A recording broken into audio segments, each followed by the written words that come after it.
Salam semangat para penikmat semangkuk salad. Kemarin siang waktu saya di Semarang diajak makan siang di Kota Lama Semarang. Kami makan di sebuah bangunan gedung yang saya perkirakan usianya sudah ratusan tahun. Tetapi saya cermati ruangan demi ruangan, interior dan eksteriornya, semuanya masih tampak kokoh dan terawat dengan baik. Saya langsung bisa memastikan kenapa gedung tua ini bisa berdiri kokoh. Pasti dibangun di atas dasar yang kuat dan dalam.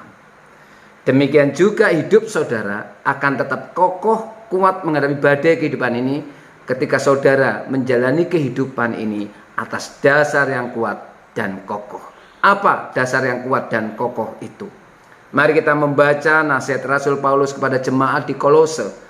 Mari kita membaca Kolose pasal 2 ayat yang ke-6 dan ayat yang ke-7 yang berbunyi demikian.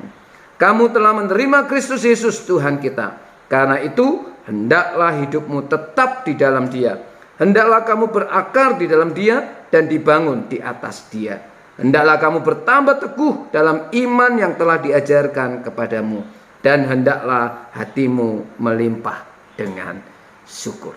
Saudara yang terkasih dalam kasih Tuhan Yesus Kristus, terlalu banyak realitas dan bukti dari kehidupan ini bahwa banyak orang-orang yang sudah terkenal pandai, terkenal sudah banyak pencapaian dalam hidupnya, terkenal punya harta yang melimpah, tetapi justru hidup mereka hampa. Ketika badai kehidupan menerpa kehidupan mereka, mereka berputus asa, mereka stres, dan tidak jarang mereka mengakhiri hidupnya dengan tragis. Kita melihat banyak pelajar-pelajar yang nilainya tinggi, mencetak prestasi tertinggi di sekolahnya, lulus dengan cum laude, tetapi karakternya sangat buruk. Kita juga bisa melihat pejabat-pejabat yang korup. Mereka bukan orang bodoh dan mereka bukan orang miskin. Tetapi kenapa mereka masih korupsi? Karena mereka tidak punya kestabilan hidup dan mereka tidak punya dasar kehidupan yang kokoh. Dan banyak lagi. Dan ujian kehidupan ini sebenarnya bukan karena materi atau kekayaan, tapi juga mungkin kepapaan dan kemiskinan. Mungkin banyak juga orang-orang yang menderita kepapaan justru melakukan kriminalitas, begal, merampok, mencuri, menipu, dan macam-macam. Kenapa bisa terjadi seperti itu?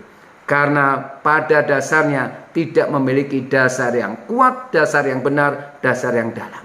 Hari ini kita diingatkan supaya kita punya sikap dan karakter yang benar dan kokoh, maka kita akan harus tetap dibangun di atas Tuhan Yesus Kristus, terus berakar di dalam Tuhan Yesus Kristus dengan cara rajin beribadah, berdoa, membaca firman Tuhan, melakukan saat teduh pribadi dengan merefleksikan kehidupan kita, membangun relasi yang semakin intim dengan Tuhan.